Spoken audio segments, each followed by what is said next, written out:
Comunicación objetiva, veraz, comprometida y sin ataduras. ¿Qué pasa? Con Soraya Castillo. Pero yo dejé un pleito encendido aquí. Inmediatamente nos fuimos a la pausa. Leonel sí me cayó arriba y me dijo que yo no la dejé contestar. Yo le dije, espérate, entonces, ¿qué es lo que pasa? Porque ella se canta y se llora. Ella y Soraya, quien le mandamos un abrazo desde donde sea que se encuentre. Ella y Soraya aquí me cayeron arriba hace semanas porque yo defendí al gobierno con el tema de que la vacuna se estaban venciendo. Y decía, bueno, pero el gobierno compró porque tenía que comprar, le compró a todo el mundo. Es que tú no has entendido la postura de nosotras. Tú no lo has entendido. ¿Cuál es? No es que yo me canto y me lloro, Manuel. Lo que pasa es que, como te estaba diciendo, yo no estoy de acuerdo con que el gobierno imponga otra vez la pedidera esa de tarjeta para tú entrar a un lugar público, porque eso no tiene sentido. Tú no puedes obligarme a mí a ponerme algo pero que yo ¿cómo no tú me vas a decir que no tiene sentido? ¿Qué logró? Pero si claro. ¿Qué logró tener el COVID a los niveles de 90 personas infectadas? Claro, pero ya tú quitaste una medida, no vuelvas a imponerla, porque tú sabes que la gente no está de acuerdo con eso. La gente está saliendo a la calle, está en contra de esa medida. Entonces, si las vacunas se están perdiendo, comiencen a regalar. No que se pierdan. Ese nunca ha sido el mensaje, no es que se pierdan. Sal a tocar puertas, sal a regalar.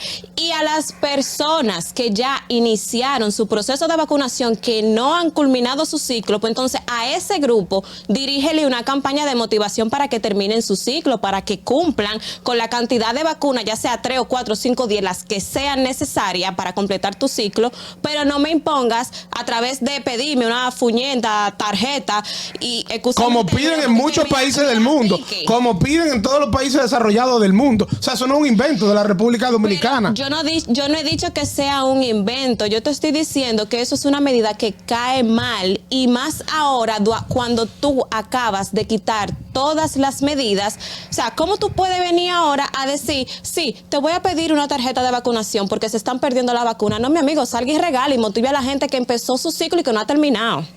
Pero no comienza a pedir tarjeta. ¿Y si hay un rebrote, qué hacemos? Ya eso es diferente, que se averigüen entre ellos, pero mientras tanto que no pongan nada.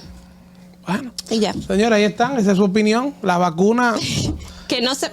Ay, Manuel. La vacuna lamentablemente se van a seguir perdiendo. Está bien que no la pidan obligado. Ahora, yo no estoy en contra de que haya una campaña de vacunación de parte del gobierno. Tenemos una llamada, porque la campaña bajó. O sea, no es secreto para nadie que el gobierno dejó de motivar. Aquí solamente se habla de COVID cuando habla el ministro de Salud Pública. Buenas tardes. De vacunación de parte del gobierno. Tenemos una llamada. Buenas tardes. Baje el radio y esté con nosotros, que hay como un pequeño delay. Buenas tardes. Sí. Hola. Sí, mire, yo estoy totalmente de acuerdo con Manuel. Lamentablemente este es un país que aprende a golpes, a duras enseñanzas, lamentablemente. Entonces, no es el tema de que se pierdan o no las vacunas, es el hecho de la cantidad de gente que todavía falta por vacunarse y que se vio motivada a vacunarse al momento de que se les comenzó a exigir hasta en los bancos y en los supermercados la tarjeta de vacunación. Entonces, el gobierno debería de trabajar nuevamente esa campaña y debería de instaurar nuevamente la pedidera de la tarjeta en los lugares públicos. Muchísimas gracias. Mira, es que la campaña... A ti te quieren, mi amor, que te defienden. No es eso. Es que se quitó todo de golpe y porrazo. La campaña de vacunación se acabó, se quitaron las medidas. Entonces, yo creo que las campañas no debieron de acabarse. Ni la campaña, ni dejar de pedir la tarjeta de vacunación. Okay. Porque ya teníamos un plan. Ya aquí había un plan. El 31 de enero había que pedir la tercera. Y lo aplazamos 3 semanas y el presidente de golpe y porrazo el 16 de febrero dice que no hay nada. Eso nunca funcionó. ¿Y tú sabes la cantidad de gente que falsificó esa tarjeta? Yo conozco gente que la vendía. Sí, vamos a partir de eso. Entonces, eso no es una medida que te garantiza a ti que la gente va a salir a vacunarse. Mucha gente sí, y mucha gente, porque en sus empresas lo amenazaban con despedirlo si no se vacunaba. Que podían, no una amenaza, que podían, que tenían el derecho. Es una amenaza. Bueno, podía ser una amenaza, pero podía ejecutarse en la realidad. Tenían el derecho. Usted está violando una medida preventiva. Hay otras formas. Bueno. Hay otras formas. Señores, podemos seguir en otra ocasión con el tema de las vacunas. Que este tema sabemos que no se acaba hoy. Vamos a darle ya la bienvenida formal nuevamente a nuestro experto, nuestro consultor financiero, el señor Jesús Geraldo Martínez. Buenas tardes, Jesús. ¿Qué nos trae para hoy? Sé que nos vas a hablar un poco. Vamos a hablar de lavado de activos, vamos a hablar de los bancos. Cuéntame, ¿qué nos trae para el día de hoy? Sí, hoy vamos a hablar del tema de lavado de activos. Tenemos varios casos que se están ventilando ahora mismo en el Ministerio Público. El caso de FM, el caso de los delivery, tema de que surgen estos casos, surgen temas de la preocupación de lavado de activos, diputadas y políticos involucrados. Tenemos de personas que no han llamado, que no han comunicado, que le han cerrado sus cuentas a los bancos, que si eso es legal. Entonces vamos a hablar un poco de este tema, qué es lo que está pasando ahora mismo. Primero, que si es legal o no es legal que un banco te cierre la cuenta, claramente que es legal. Hay que recordar que cuando usted abre un producto bancario con un banco, ya sea una cuenta de ahorro o una tarjeta de crédito, solicita un préstamo, abre un certificado, eso es un contrato de adhesión que está aprobado por la Superintendencia de Banco. Entonces, en ese contrato de adhesión se estipulan una serie de políticas que, como así mismo como el cliente tiene derecho en cualquier momento a cerrar su producto en el banco tiene políticas de aceptación de clientes conforme al instructivo de debida diligencia que está soportado en la ley 155-17 sobre lavado de activos. Entonces, cuando un banco identifica a un cliente que de alto riesgo, un cliente que mueve mucho efectivo, que no puede sustentar la procedencia de ese dinero, el origen lícito, ya sea que trabaje en construcción, en joyería, dealer de vehículos, banca de apuestas, que son los de más alto riesgo, entonces el banco lo llama y dice, mira, ven acá, dame tus informaciones financieras y tus informaciones tributarias. Y si es el cliente se niega o da informaciones que no son correctas, entonces el banco está en la obligación. Puede detenerlo, pero sabe muy bien que si la superintendencia de banco le hace una supervisión sobre ese tema de cómo está tratando a sus clientes de alto riesgo y verifica que no sustentó esas informaciones financieras, entonces puede conllevar una sanción. Y los bancos mejor prefieren desvincular a ese cliente. Por lo tanto, es legal que ante un cliente que trabaje en una área geográfica, en un sector de alto riesgo, como dealer de vehículos también, donde se mueve mucho efectivo, entonces los bancos prefieran no tener relaciones comerciales con esos tipos de clientes. ¿No comprometería el banco algún tipo de responsabilidad por desvincular este cliente? No, porque es un contrato. En un contrato se estipulan. Pero no se podría alegar cierto tipo de discriminación. No, discriminación no, porque el banco simplemente, si no hay una ley, se está cuidando. Hay una ley que una ley de lavado de activos, claro, la 155-17, donde se derivan una serie de instrumentos legales que le permiten al banco la facultad de desvincular al cliente de alto riesgo. Pero ¿cómo identifican a esos clientes de alto riesgo? Muy bien, en los clientes de alto riesgo, y de hecho, y ahí vemos el tema de lavado de activos. Cuando tú empiezas, que leía, una persona que tenía una cuenta bancaria que solamente movía 26 mil pesos mensuales y que de buena primera está moviendo 8 millones, 1 millón, 2 millones de pesos, y en efectivo, que tú no lo ves que es de transferencia, que tú no lo ves que es de origen de una venta, que viene de otra cuenta y que tú no puedes sustentar, entonces los bancos tienen sistemas de alertas tempranas que le permiten identificar, pero mira, lo UNERSI pasó de 26 mil pesos a estar moviendo 1 millón de pesos. Y pero es efectivo. Pero mira las transacciones, ya son varias transacciones que está haciendo. Entonces, el banco tiene el oficial de tu cuenta, te dice, mira, lo UNERSI, que viene ya del área, porque los bancos tienen áreas de lavado de activos, que le dice al oficial de la cuenta, mira, investiga a lo UNERSI, de dónde que viene, pide las informaciones financieras. Si lo UNERSI no puede suministrar esas informaciones financieras, simplemente el banco debe de vincular a lo UNERSI para evitar ese tipo de situaciones. Claro, por eso en mi condición de abogado y que trabajo a veces con temas también ligados con la prevención del lavado de activos, yo recomiendo, y tú me dirás ya más con un experto en el sector bancario, que cuando usted como cliente realiza una operación, porque es posible que, por ejemplo, tú tengas una cuenta donde normalmente tú le tengas un balance de 100 mil pesos, pero heredaste. Se abrió una sucesión y a ti te tocó, tu papá tenía mucho dinero, tu mamá tenía mucho dinero y a ti te tocaron 20 millones de pesos. Bueno, y esos 20 millones fueron a tu cuenta. Ahí tú me dirás, mi recomendación siempre es notifícale al banco que tú formas parte de esa sucesión y cuál es el origen de esos fondos. Pero fíjate que ese dinero no va a llegar como un depósito en efectivo. Quizá va a llegar por una transferencia. Podría, quizá va a es llegar correcto, por un cheque. sí. Pero el banco, pero hay una declaración de sucesoria, de heredero, Sí. que tú debes notificar a la DGI. Sí. Entonces, y fíjate que es muy probable que ese dinero ya esté en el banco y simplemente el banco en la distribución, después de que se le paguen los impuestos a la DGI correspondiente por la declaración de sucesoria de impuestos, entonces ese dinero entra. Ahí no hay ningún tipo de problema. Pero puede darse el caso de que llegue en efectivo. Puede darse por ejemplo, el caso, sí, pero si tú tienes tu aval, claro, que te dice eso, con eso no hay problema. Porque el tema no es que el que mueva efectivo está lavando dinero. No. Es cuando tú no puedes probar el origen lícito de ese dinero. Cuando se mezclan dinero lícito con dinero ilícito. Entonces ya tú contaminaste el dinero lícito que te tenía. Que es lo que estamos mirando. Entonces muchas preocupaciones de la gente es decir, los bancos es una labor titánica de los bancos ir detectando a la persona. Por ejemplo, cuando hablamos de los diputados, esas son personas expuestas políticamente, donde se le hay que hacerle una debida diligencia. Sin embargo, en la República Dominicana hay más de 150,000 personas que son PEP. Entonces es un trabajo titánico. ¿Cómo identificarlo en los bancos? Los bancos no tienen manera para hacerlo, al menos que la Unidad de Análisis Financiero, la UAF, o la Superintendencia de Bancos desarrollen un proyecto conjunto que envuelva a la Junta Central Electoral, que envuelva a la Cámara de Cuentas, que envuelva al Ministerio de Relaciones Exteriores y puedan identificar todas las personas políticamente expuestas, que eso va a ayudar a la prevención del lavado de activos. Y que tampoco debería ser tan complicado, o sea, porque tú necesitas una declaración del funcionario y que el funcionario señale cuáles son sus parientes y podría ser una manera de que si eso se une con la declaración jurada que se presenta ante la Cámara de Cuentas, se pueda sacar quiénes son todos los PEPs. Sin embargo, ¿cómo lo hacen en los bancos? Es que tú le haces un cuestionario y le preguntas. Sin embargo, si tú mentiste al banco y dijiste que no era PEC, al menos que suceda un caso como lo que hemos visto ahora, es que el banco pueda identificar.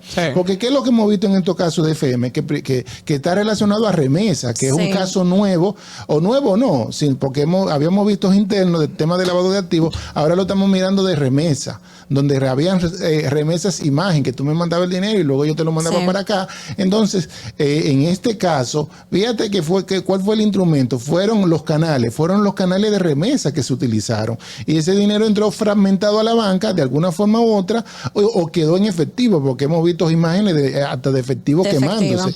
Entonces, cuando eso sucede, ¿qué es lo que los bancos tienen que revisar nuevamente los controles que tienen? Porque los bancos claramente invierten cientos de millones en la prevención del lavado de activos.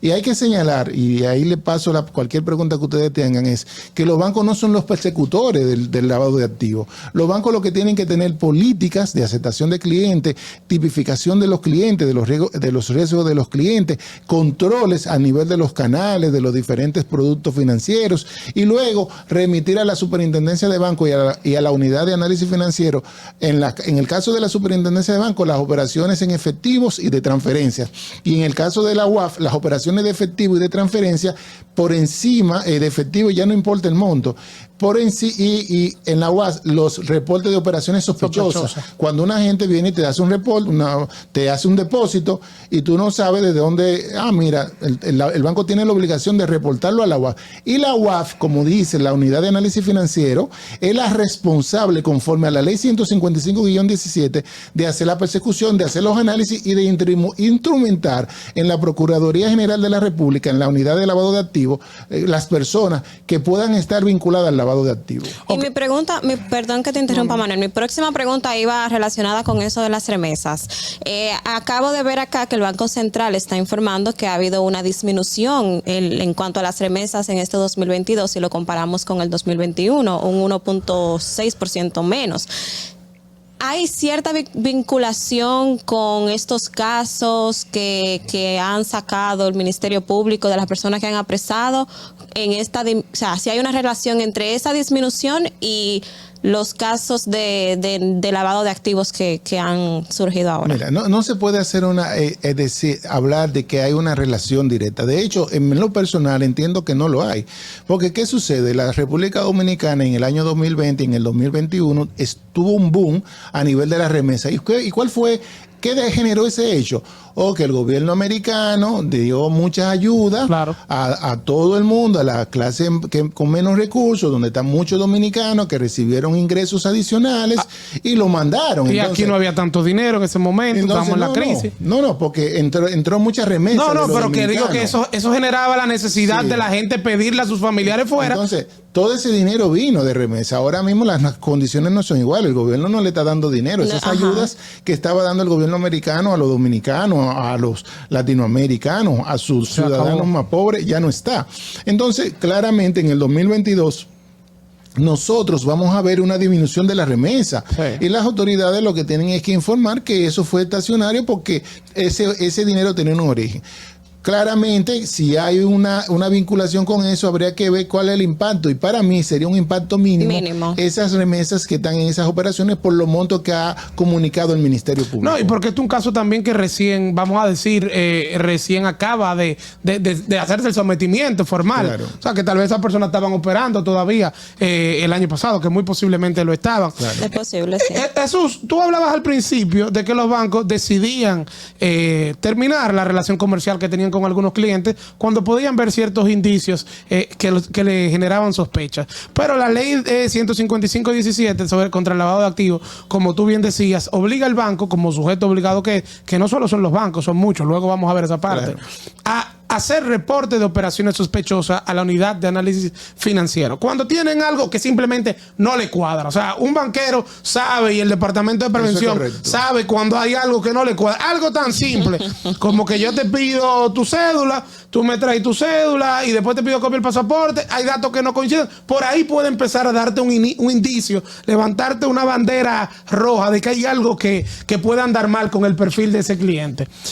No cumplen los bancos, o sea, no están ya los bancos cubiertos con el simple hecho de reportar esa operación sospechosa. Correcto, y así lo ha sido, y por eso usted ha visto, y se han visto en todas las operaciones. Pero no tienen como, o sea, pero podrían evitar o no tendría la obligación entonces que terminar la relación comercial. No, si hay un ROS de un cliente, lo primero que el cliente no debe saber, ni nadie debe informar, porque si no, eso está tipificado como una violación en la ley, como tipping off, que tú estás informando.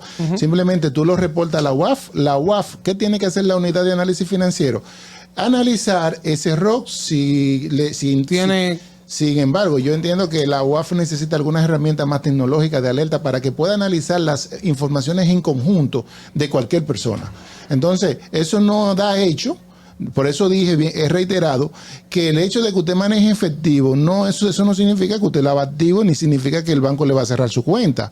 Lo que usted tiene es que probarle al banco, demostrarle que usted está tiene un negocio que genera efectivo, un colmado, una tienda de estas como Plaza Lama donde la gente paga en efectivo. Claro. Entonces, ahí no hay problema. Entonces, y si una gente aparece con un bulto de cuarto y lo lleva al banco a depositar, entonces, pero y acá, el banco está en la obligación de generarle un ROX para informarlo a la UAF, y eso es para cubrirse.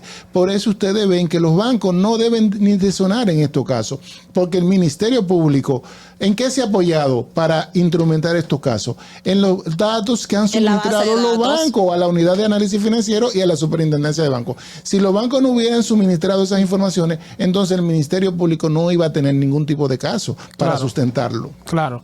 Sí, lo que yo te puedo decir es que con respecto a esta nueva ley, y me gustaría conocer cuál es tu opinión, que en la cual no solamente se limita a sujetos obligados financieros, sino que también hay sujetos obligados que son no financieros. E incluye una serie de categorías como son abogados, los constructores, los dealers de vehículos, joyería, etcétera. Es decir, una serie de operadores de negocios que no son los que comúnmente uno como que relaciona con el tema de ser un sujeto obligado y hacer reportes a la unidad de análisis financiero. Pero también a la vez siento que si bien eso está en la ley, en la práctica estamos muy lejos de realmente ver a estos sujetos obligados no financieros teniendo un rol preponderante, entre otras cosas, porque tienen un ente supervisor que en el caso de los no financieros hay muchos de ellos, que es la Dirección General de Impuestos Internos, que entiendo que todavía no tiene las herramientas suficientes para hacer una supervisión eficaz en ese sentido. Yo comparto esas observaciones que tú has señalado. Entiendo que la Dirección General de Impuestos Internos debe tener un departamento mucho más proactivo, o sacar esa parte a otra unidad independiente que lo vea la UAF y darle un rol de supervisión a la unidad de análisis financiero, porque Impuestos Internos aquí lo que tiene que ver con el cobro de su dinero. Entonces, sin embargo, te puedo decir que los grandes concesionarios de vehículos y dealers importantes de este país tienen ya oficiales de cumplimiento bueno. Pero claro, lo tienen por cumplir, pero no necesariamente porque lo están yendo a auditar. Sí, pero no necesariamente porque le están haciendo una supervisión. Claro. Y ahí estoy de acuerdo contigo de que debe mejorar la supervisión de los sujetos no obligados, como son los abogados. Los abogados guardan muchísimos secretos y muchísimo dinero. Entonces, a los abogados, si yo te pregunto, ¿a ti te ha llamado la DGI para ver? No. Yo deposité y notifiqué, mira, este es mi oficial de cumplimiento, este está por cumplir. Me registré en la UAF por cumplir. Pero yo entiendo que la Superintendencia de Banco ha jugado su rol importante con los bancos. En eso, bueno, porque ustedes ya tienen mucho tiempo en este juego. La Superintendencia de Valores, en los temas de valores también, aunque el dinero aquí hay menos riesgo porque el dinero está en los bancos, ahí no se mueve efectivo y si simplemente son transferencias que suben y bajan a la cuenta de los intermediarios de valores. Claro, ahora te hago una pregunta un poquito más capicúa en ese mismo sentido. Claro. Con esta ley 155-17, imagínate, cuando involucran a los abogados, a los notarios, a los constructores que le dicen, mira, tú vas a ser sujeto obligado, la presión llegó y hubo un poco de rechazo. Pero claro, hay que entender que habían unas circunstancias a nivel internacional de que la República Dominicana necesitaba esa nueva ley. Y esa nueva ley tenía que ser en los términos que fue. No, esa nueva ley tenía que ser en los términos del Grupo de Acción Financiera Internacional de Gafi, que son estándares internacionales, que la República Dominicana tenía que ser signataria, porque si y modificar su ley de hace 20 años, que era una ley LASA. Entonces, si la República Dominicana no modificaba esa ley en el año 2017, iba a ser considerada recalcitrante. ¿Qué significa eso? Que no iban a cerrar todas las cuentas corresponsales. Y íbamos a pasar una lista negra. En una lista negra. Entonces vamos a estar cerrados como Rusia ahora mismo. Es así. Pero la pregunta es, en ocasiones, ¿tú no crees que con esa ley se le está pidiendo a muchos sujetos obligados que hagamos una función del Ministerio Público? Es que yo porque a veces uno está más en un rol prácticamente de investigador y de persecutor que el mismo Ministerio Público, los sujetos obligados. Mira, es que yo creo que... Digo, te pregunto tu opinión. No, mira, es que yo creo que, como dijo ayer el general, que a la gente tú le preguntas algo y dice A, B, C, D y E. Entonces, igual pasa también con el tema que tiene que ver con lavado de activos. Usted simplemente lee su declaración, llena su formulario y suministra las pruebas que tenga que hacer. Entonces, simplemente eso, si es un sujeto no obligado, eso lo guarda. Si es el banco, eso lo guarda para una supervisión. Y simplemente, y si tiene que generar un reporte de un ROS, lo envía a la UAF. La responsabilidad de la persecución es de la unidad de análisis financiero, no es de los bancos, no es de los dealers, no es de los conductores, no es de los abogados, sino de la unidad de análisis financiero. Te voy a decir una debilidad que para mí tiene esa ley en cuanto al tema de los pagos en efectivo. Tú ves que la ley coloca unos límites de hacer pagos en efectivo. Claro. Por ejemplo, voy a poner un ejemplo y ahí te muestro lo que es para mí la debilidad. En el pago de compra de inmuebles, que es $1 millón de pesos, que tú no puedes pagar más de $1 millón de pesos, a partir de $1 millón de pesos no puede ser efectivo, tiene que ser otro el medio de pago.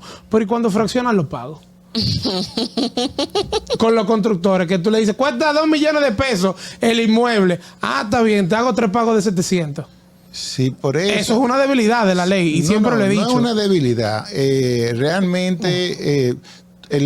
fíjate que el constructor tiene $1 millón de efectivo. El constructor, cuando lo vaya a depositar o lo vaya a pagar, si lo deposita en un banco, tiene que identificar de dónde vino ese dinero. Y allá me lo pagó Manuel Canela. esa información, si para el banco es un ingeniero que es de dudosa idoneidad, Sí. entonces el banco lo que tiene que mandar es un ROX a la UAF.